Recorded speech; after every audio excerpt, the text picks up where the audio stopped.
Udumo kuNkulunkulu kweliphezulu nokuthula emhlabeni kubantu abathokozelwa nguye ubaba uNsibande ekubingelela ndlalifa izulu lapho khona ngithi uJesu Kristu inkosi.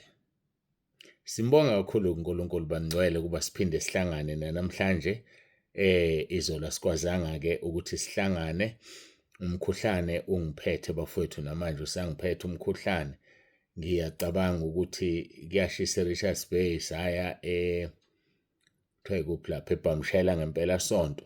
Umuntu wabuye washona le enzansi wayolala eduze kolwandle kuthe ukushisa ngakusasa sabuya emakhazeni so umzimba uyahluleka ukushintshwa kweweather ngendlela yashintsha ngayo. Nokho ngemkhuleko yenu sengingcono kakhulu kodwa akukakabi kuhle. Nginalesi sicelo bafowethu kuhle phela ukucabangelana. Ake singafakazi insuku zilandelana. Khona sebebhizi nje bayafakaza nje. Usuku nosuku nje umuntu ufaka ubufakazi. Sasikhulumile ngiyaphinda. Uma ufakazile kuleli sonto, fakaza kwelizayo kuphela. Dedela abanye bafakazi. Kuyangigqilaza nami ukubhizi nje usebenzana nomuntu oyedwa nje. Ngiphushe ngithi ngiqedile kusasa nangu lo muntu. Ngiphushe ngithi ngiqedile kusasa kahleni bafowethu. Ake sidedelaneni ngiyacela. Uma ufakazile kuleli sonto, musufakaza phela. Uma ngabe niyanaka, ubufakazi buhlanganiswa obesonto lonke. So kusho ukuthi manje mase sebuhlanganisiwe, kutholakala kwi-same VN ufakaza kabili wena noma kathathu. Wena nje. Ukungabacabangeli abanye abantu. Lokho abathi ngesilungu to be selfish. NgesiZulu uma uhumusha njalo injalo ukudayisa ofish. Asekeni bafethu ukudayisa ofish. Yekanje ukuba selfish. Ake ningicabangele nami. Nawe futhi uzicabangele, ucabangele nozakwenu ekhaya lezwi. Hayi cha ngeke bafethu. Sinabo sonke ubufakazi obuningi. Angithi nibonile kwenzekeni ivideo ilento message enifakele yona izolo. 2 hours wonke ngimile phambi kwebandla lase-African Gospel. Babecela ukuthi ngibafundise ngokuvuma izono. Kwiqiqi ngosuku sengizosukuma sicela usitshene ukuthi ufike kanjani la ukhona. Ebunye ubufakazi ke nje lobo obujulile. So ke ngama isikhathi eside ngoLesihlanu ngifanele ngibuye ngilale ngivuke ngeBhamshela ngangikhathele ngendlela emangalisayo. Kodwa ke bugcineni lobo bufakazi nibshare nibunikeze abanye abantu kakhulu laba abalwa nami babone ukuthi ngifike kanjani la. Abathi ngithwele babone ukuthi ukuthwala kwami ukungena emikhosini ngiyayingena imikhosi ayikancane. Ikona kuthwala kwami ke lokho. So ke bese nibacela basubscribe, ishare, basubscribe under ama subscriptions banda abantu abazolala inkonzo zasentabeni. Nginifakele ngamabomu ivideo ka YouTube ngoba ngifuna kubanda ababukayo 1 bande futhi ni share ivideo ka YouTube nibacele basubscribe. So ngiyambonga uNkulunkulu kakhulu, ngiyamdumisa bangcwele ngakho konke okuhle akasenzele khona. Ngikhumbuleke emkhulekweni umkhuhlane kufanele ishaye iweekend sekuphelile. Ngiphindile ngaye ekhemist namhlanje ngiyofuna okunye futhi khona impela ezoshaya leli demon. Ngoba phela akusho ukuthi asizogula sizogula. Akusho ukuthi asizovelelwa ukubi kuzosivelela. Okusemqoka ukuthi okubi nokukuvelelayo makungagudluze uthandweni likaKristu. Ayike siqhubeka nenkonzo yethu ke ngiyacela ukuthi siguqe sikhuleke siqhubeke nenkonzo yethu. uJesu Kristu inkosi.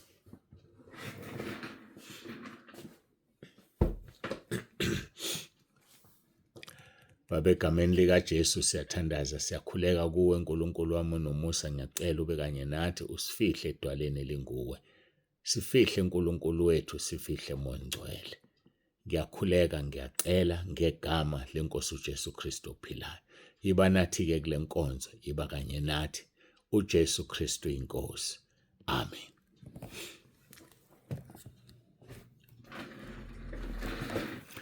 uJesu Kristu inkosi. Siyambonga uNkulunkulu. Ngifuna ukudlula la. Ngeke ngasho ngiyaphinda futhi. Baningi abantu abafuna ukubuyiselwa abafaka ama-emoji. Angikakazikhathazi ngabo. Ayangakazikhathazi njengabo. Ngiyabeqa, ngibontolo ufuna ukufaka i-emoji usefuna ukubuya, ngiphendule lo ngithi nje uJesu Kristu inkosi khona ezokwazi ukuthi ngibonile, kodwa angikaze ubafaka manje.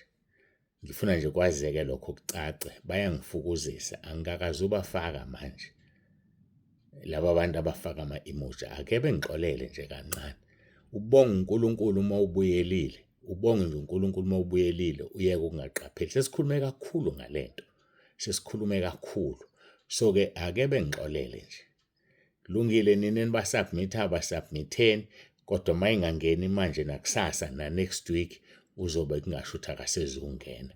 Kodwa ake abuze lobu buhlungu abuzwisa abazalwane ngokufaka ama-emoji yena enganaki.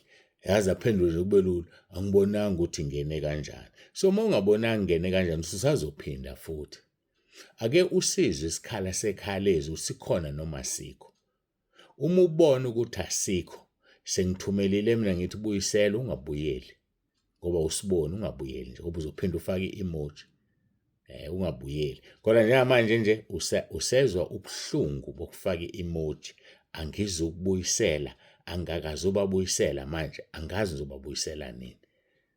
Angazi ngisathandaza nje. Inkosi izongitshela masithi ngibabuyisele. Kodwa njengamanje nje ngibapakile nje bathule. Balandela abanye ngangibapakile, angiqala ukubapaka, ngibapakile nabanye.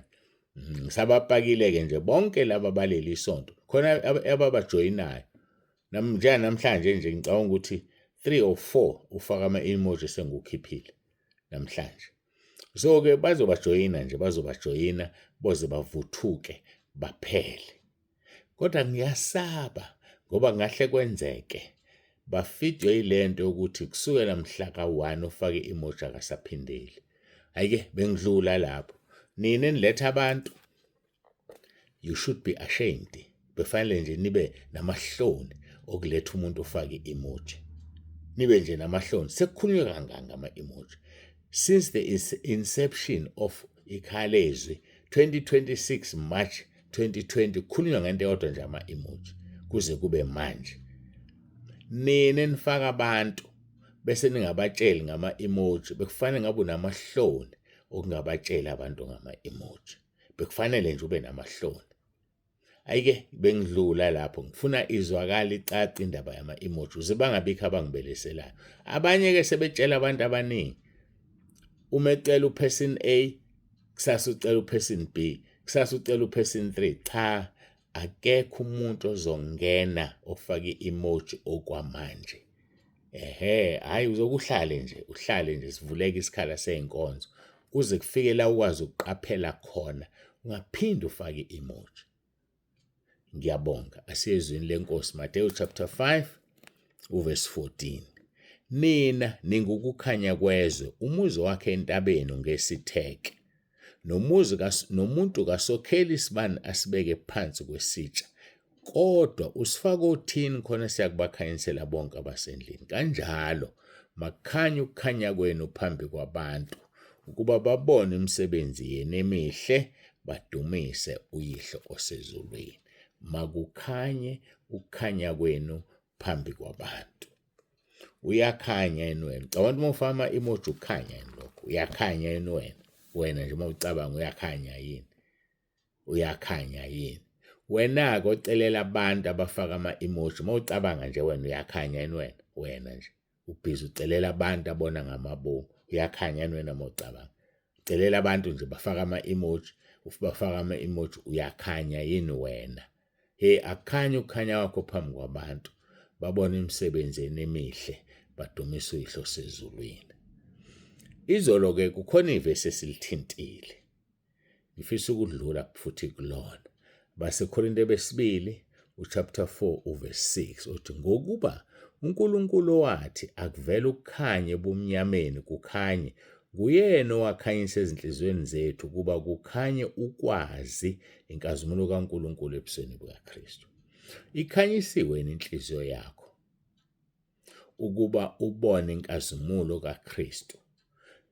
Ikubona inkazimulo kaNkulunkulu ebusweni bukaKristu. Ukhanyisiwe yini wena na? Akekho futhi omunye ozokukhanyisa. iyona indodana kaNkulunkulu. So izothi mayikhanyisa bese ubona inkazimulo kayise ebusweni bayo. Uyayibona nenkazimulo kaNkulunkulu baba ebusweni bukaJesu. Pho yini wone? Yini ufaka ama-emoji? Yini wenza izinto ezingalungile ezingamukelekile ekhaya lethu? Kwenziwa yini lokho? Kwenziwa yini? Hayi ngiyakubuza nje. Ubhizi ufaka ama-messages over 3 minutes futhi uyaxolisa ubonanga. Yazi ukuxolisa lokho sekukudlala nje. Ngiyadabuka. Ngoba kukhona abazofika phambi kwesihlalo sikaNkulunkulu athi inkosi ngaxolisa. Abesethi ngathini maHebheru 10 verse 26 and 27. Ngathi owone sazi awusekho umnikelo ngesono. Qaphela-ke, akusiyona yami le group. Eyalo wathi indlela neqiniso nokuphila akekho ozobona uyise ngaphandle kwakhe. Waphinde wathi unehluthulelo zokufa nezehayidesi. So akekho ozoyisihogweni ngaphandle kwakhe. Akekho ozoyizulwini ngaphandle kwakhe. Uyikho konke kubo bonke. Qaphela-ke. Ngifuna ukuthi uqaphelisise. So-ke nguyena owakhanyisa ezinhlizweni zethu kuba kukhanye ukwazi inkazimulo kaNkulunkulu ebusweni bukaKristu. Uyayazi inkazimulo kaNkulunkulu ebusweni bukaKristu? Uyayazi yini? Waphela kufanele uyazi wena inkazimulo kaNkulunkulu ebusweni bukaKristu. Kufanele uyazi inkazimulo kaNkulunkulu ebusweni bukaKristu.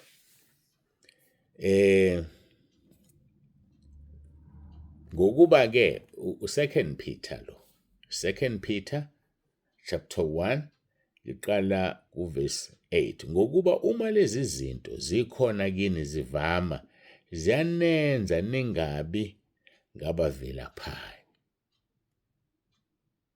Ukuba ukukhanya kwezwe kuyakwenza ungabi ngovilaphayo. Ungabi ngongenazo izithelo ekwazini inkosi yethu uJesu Kristu. Ukumazi kufanele kube nezithelo. Ukubona inkazimulo kayise ebusweni bukaJesu Kristu masikube nezithelo. Zikhona yini izithelo kuwe na? Uyazithela yini lezo thelo na? Ngokuba okungekho kuye lezi zinto uyimpumputhe ebonakala ifife ekhohliwe ukuhlanjululwa ezonweni zakhe zokuqala. Yabona uma zingekho izithelo, uma uvilapha ukuthandaza nje. Athi umuntu olambe uthandaza uvilaphe. Khale i-alarm yakho icuphile ebusuku uthi uvuka uthandaza uvilaphe. Awunazi izithelo zokuthi ungukukhanya kwezwe. Awunazi izithelo zokuthi uyibonile inkazimulo kaNkulunkulu ebusweni bukaKristu. Uzokukhokhela kabi lokho, ngoba uzokukhokhela ngokusha esihogweni. Ngokuba uma lezi zinto zikhona kini zivama ziyanenza ningabi ngabavilaphayo. Ziphi izinto na uzozithola ngenhla? Njengoba ngiqale kuverse 8. Zizokwenza ungabi ngovilaphayo, ungabi futhi ongenazo izithelo ekwazini. Unazo izithelo ekwazini inkosi uJesu. Awuvilaphini ekwazini. Gcineni nokufunda iBhayibheli. Abanye abasayilaleli kwazona lezi inkonzo. Omunye unenhlanhla yokulalela le nkonzo kade agcina ukuzilalela ezinye. Ubona ukuthi kukusiza wena. Ngiyayibuzela nje kuyakusiza yini mawucabanga? Ngoba kukulethela isiqalekiso. Kukulethela abanye sebeze bayimute igroup, bayivalile ayikhulumi, kodwa ikhona. Angazi usabani ukuphuma ngoba uyibangela amalahle esihogo. Umuntu lingahlangani phuma. If it's too hot for you in the kitchen, get out. Phuma ekitchen kuyashisa. Usiyeke thina sopheka izwi likaNkulunkulu. Thina esilanda izwi likaNkulunkulu kuyashisa sihleza sinyakazi.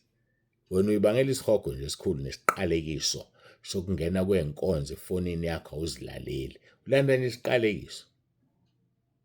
Lalela inkonzo lezi. uNkulunkulu akusize. Ngokuba uma lezi zinto zikhona kini zivama ziyanenza ningabi ngabavilaphayo nabangenazithelo ekwazini inkosi yethu uJesu Kristu. Ngokuba okungekho kuye lezi zinto uyimpumputhe ebonakala ififi, ekhohliwe ukuhlanjululwa ezonweni zakhe zokuqala. Umuntu okhohlwa ukuhlanjululwa, umuntu okhohlwa ukuvuma izono. Khona kade kwakhulunywa kuthiwa bavuma izono. Yazi ukuthi ngimangele. Njengamanje abantu abavuma izono ababhukhe ngo-2023. Kodwa kukhona abantu ababhukhe ngo-2023 bangena ngo-2021. Bangena ngo-2020. Ngisho abanye bangena ngo-2020 abakazi bazivuma. Uze waphaphama ngo-2023 wabhukha, imayiqala manje ukukhuluma nawe. Kube kukhona abantu abangena ngo-2023 babhukha there and then, yibo la bengikhuluma nawe. Akhohlwe nje umuntu ukuhlanjululwa ezonweni zakhe ey'ndala. Yasileli ivesi liyangithuza uvesi 9. Ngokuba okungekho kuye lezo zinto uyimpumputhe ebonakala ififi, ekhohliwe ukuhlanjululwa ezonweni zakhe zokuqala. Yazi umuntu okhohlwa ukugeza, ambolala nensile engubeni emashidini. Awugezile ngani sibani bani ngikhohliwe. Hawu. Nakho-ke kuyashiwo kuthiwa khona abantu abakhohlwa ukuvuma izono. And bakhona ngempela. Yathi iNkosi uJesu, umuntu okhohlwayo mayesebuya ngimphonse ekugcineni kulayini. Yibo laba abakhohlwa ukuvuma izono.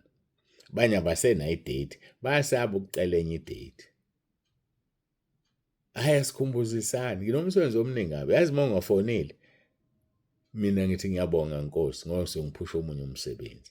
Uma ungafonile, angikukhumbuzi ngifonele, angizothi ngiyafonela mhlawumbe usedrobheni ubhizi ngokunye. Hawu baba Ntswande ngisedrobheni, cela ungineze esinye isikhathi nini. Khona namhlanje futhi ngiphumule nini bafethu engani ngiyantshela ngiyagula nginomkhuhlane. Amandla nje anginawo. So lama messages yena lokhu niwaphusha. Abanye sebengibhalela okwesibili same week. Abanye sebengibhalela okwesithathu kulo leli viki. Awusekho nje nonembeza. Mhlambe kuze nibone ukuthi ngiyagula kufuneka ama messages yenu abanye baze bawathole next week. Ngaphela manje uma unomkhuhlane ukushesha uvuke ukungalali kwenza ungapheli. Kufanele ngifike eNewcastle emakhazeni amanye ngeso weekend uNkulunkulu engigcina ngifike ngiphilile. So kuthi ama messages yenu ufuna ngiwabhanke nje ngiwayeke nje. Mhlambe lokho kuzonenza nifunde noma kuzofuneka ukuthi ke kusasa uLesine ukugcina inkosi mase ngivala ngivele ngivale nje ngithi the whole of next week no messages. Ngenxa yabantu abangangicabangeli. The whole of next week no messages. Kunganjani mangisho njalo? Size siwabone ngalo yamsombuluko. Ngalo yamso kodwa ama report angena kwi-app siyawacela. Khona njalo abafundisi abangareport khona la kwi-app. Iyangitshela mina ngibona wonke umuntu angazi bahlaleleni bengareport. Ngizosuke ngibasho manje khona la. Ngizosuke ngibasho nje ngibadalula. Wena mfundisi ubani nobani anisareport. Kanti kuhle yazi ngikhuluma kahle ngiyahlela. Kanti kuhle umfundisi wami umuntu olingasahlangana uvalelise nje. Uvalelise uthi cha ngicela ukuphuma entabeni. Nansi inkinga abantu abanayo. Mhlambe bancengwe kakhulu. Akekho bafowethu engimncengile. Ngase ngisho kangakulena. Angincengi umuntu uthi ahlale ekhaya lezwe. Angincengi umuntu uthi ahlale entabeni endlu kaJehova. Angincengi umuntu ukuthi aye ezulwini. Ngizokutshela nje iqiniso elizokusezulwini kwaphela. Uyalithatha noma ulithathe. So umbonto wakhetha kabi ngokuba umfundisi wasentabeni. Phuma. Ngoba uzohlulelwa kabuhlungu kanti inhliziyo yakhe ayisekho. Phuma nje kuzokusiza lokho. Hayi angibonge, ngibonge, ngiphinde ngifunde lelizwe bese siyakhuleka. 2 Peter chapter 1 qala ku verse 8. Ngokuba uma lezo zinto zikhona kini zivama ziyanenza ningabi ngabavela phayo nabangenazithelo ekwazini iNkosi yethu uJesu Kristu. Ngokuba okungekho kuye lezo zinto uyimpumputhe ebonakala ififi, ekhohliwe ukuhlanjululwa ezonweni zakhe zokuqala. Ayike ngicela ukuthandaza ake sigobe amakhanda ethu siguqe siye kuloyo wasibumbayo. Singumsebenzi wezandla zakhe, siyizimvu zedlelo lakhe. uJesu Kristu waseNazaretha, uNkulunkulu Baba, uJehova Sebawothi, ophezu kwakho konke usomandla. Asiguqeni sikhuleke.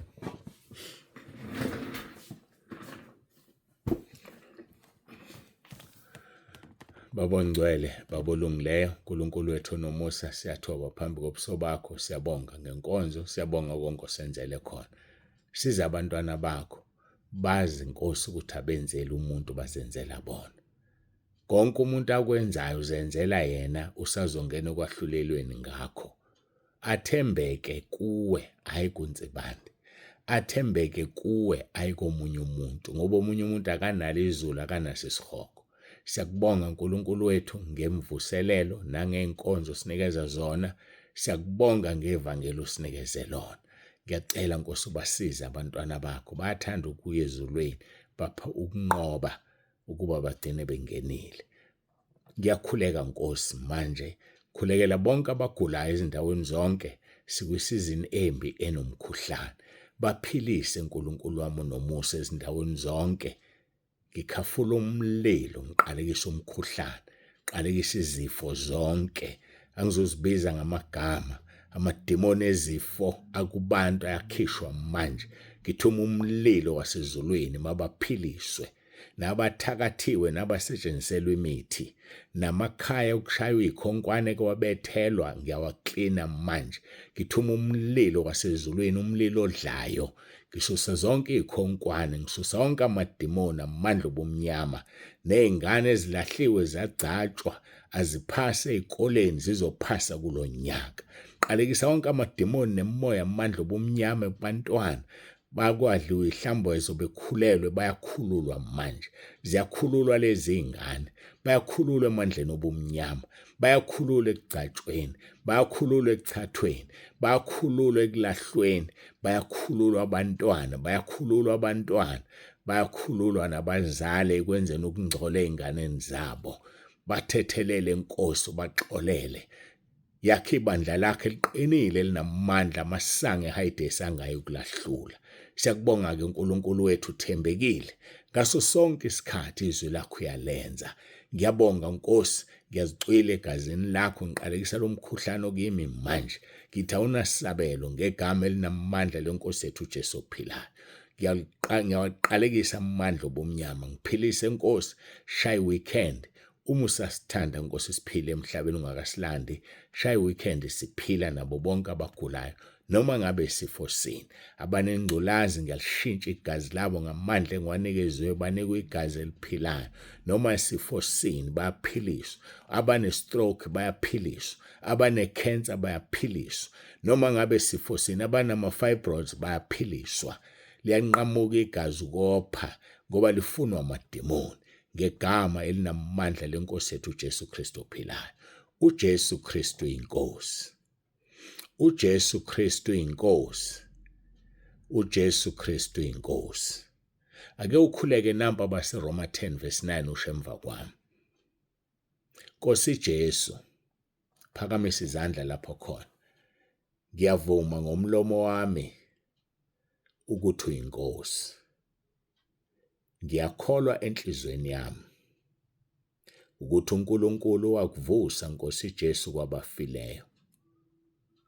Ngiyakhuleka egameni lakho Nkosi Jesu ukuba ungisindise.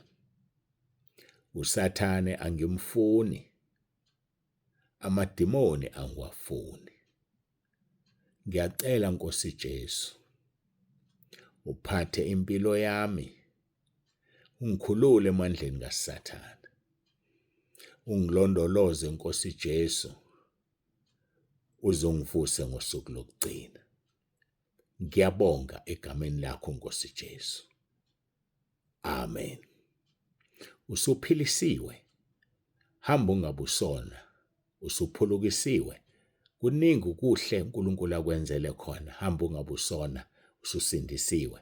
uJesu Kristu inkosi. uJesu Kristu inkosi. Baba uNsibando uvalelisayo manje ube nosuku oluhle. uJesu Kristu inkosi. Amen.